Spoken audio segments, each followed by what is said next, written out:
নতুন স্কুটি কেনার পরে আমার পুজো করানো হয়নি, তাই আজ সকালে গিয়েছিলাম পুজো দিতে। গুড মর্নিং, আমি দিশা।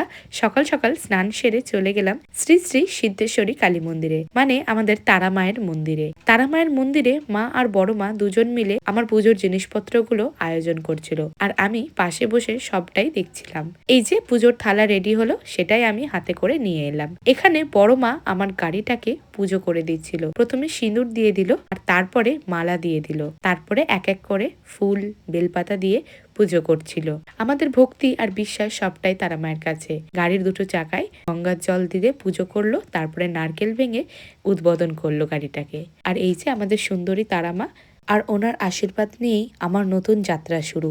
তারপর গাড়িতে শালু কাপড় বেঁধে দিল, আর আমি ভূমিমাকে প্রণাম জানিয়ে শুরু করলাম নতুন জার্নি। আমার স্কুটি একদম ready, all set to ride. এরপর আমি চলে গেলাম আমার বিএড কলেজে। সেখানে গিয়ে খানিকক্ষণ ক্লাস করলাম, আর একটা এক্সাম কমপ্লিট করে বন্ধুদের সঙ্গে গল্প গুজব করে বেরিয়ে পড়লাম।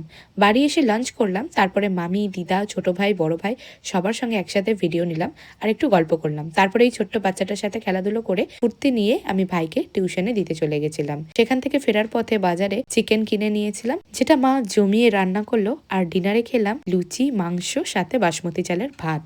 এভাবেই কাটলো আমার দিনটা। আবার দেখা হবে নতুন একটা ভিডিওতে। ততক্ষণ পর্যন্ত টাটা।